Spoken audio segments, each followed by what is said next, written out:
حضرت عمر رضی اللہ تعالیٰ عنہ، عمر بن خطاب بن نفیل بن عبد العزا، مطلب آگے پوری ایک ان کی نسب ہے.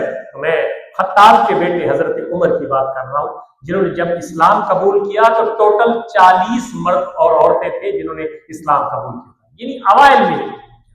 اور جناب کو ایک بڑی فضیلت حاصل ہے، یعنی حضرت عمر کو ایک فضیلت یہ حاصل ہے کہ رسول اللہ صلی اللہ علیہ وسلم جب ابتدائی اسلام میں لوگ ایک ایک کر کے دو دو کر کے مسلمان ہو رہے تھے، یہ واحد ہستی ہے حضرت عمر کی، یہ واحد شخصیت ہے حضرت عمر کی جن کے بارے میں رسول اللہ نے دعا مانگی تھی.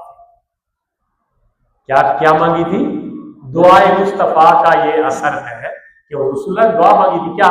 اللہم اعز الاسلام بعمر بن الخطاب خاصۃ، یا اللہ اگر تو اپنے اسلام کو بڑھانا چاہتا ہے، اسلام کو غالب فرمانا چاہتا ہے، اسلام کو آگے پھیلانا چاہتا ہے، تو یا اللہ میں تجھ سے ایک چیز مانگ رہا ہوں. اللہ کے نبی فرما رہے ہیں ایک چیز مانگ رہا ہوں. کون سی چیز؟ فرمایا یا اللہ عمر بن خطاب کو اسلام کی ہدایت دے، اسلام کی ہدایت دے دے. یعنی رسول اللہ نے حضرت عمر رضی اللہ تعالیٰ عنہ کا اسلام رب سے مانگا تھا، اس لیے حضرت عمر کو مراد رسول کہتے ہیں. ایک ہوتا ہے مرید، ایک ہوتا ہے مراد. مرید اور مراد میں تھوڑا سا فرق ہے.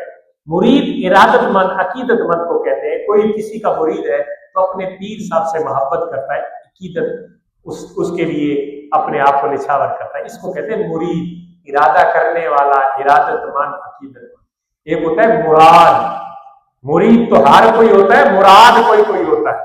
سنیے ذرا، مراد پیر صاحب جس بندے کے ساتھ دل و جان سے محبت کرتے ہیں اور جس بندے کو پسند کرتے ہیں اس کو مراد کہا جاتا ہے. اور یہاں پہ مراد حضور صلی اللہ علیہ وسلم پیر ہے اور حضرت عمر مرید ہے. لیکن رسول اللہ صلی اللہ علیہ وسلم نے اس بندے کو اللہ سے مانگا تھا، اللہ سے چاہا تھا، اللہ سے لیا تھا اسلام کے لیے، اس لیے آپ کو مراد رسول کہا جاتا ہے.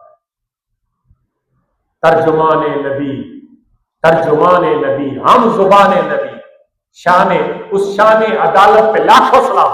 سیدی اعلیٰ حضرت نے بھی حضرت عمر بن خطاب کی بڑی شان بیان کی تھی. وہ کہتے ہیں کہ جو حضرت عمر کے ذہن میں آتا ہے نا، اللہ تعالیٰ حضرت عمر کے ذہن کے مطابق قرآن کی آیات کو بھی نازل کرتا ہے. جیسے قرآن پاک کی سورہ انبیاء کی میں نے آیت نمبر 105 تلاوت کی، جس پہ اللہ تعالیٰ فرماتا ہے وَلَقَدْ كَتَبْنَا فِي الزُّبُورِ مِن بَعْدِ الذِّكْرِ أَنَّ الْأَرْضَ يَرِثُهَا عِبَادِيَ الصَّالِحُونَ. فرمایا کہ ہم نے تورات، زبور، انجیل، ان ساری کتابوں میں لوح محفوظ کے بعد لکھ دیا ہے. کیا لکھ دیا ہے؟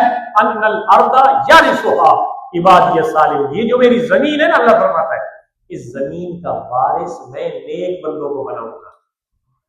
اب یہ زمین یا یہ مراد لے لیں جس پہ ہم موجود ہیں، یا جنت والی زمین مراد لے لیں.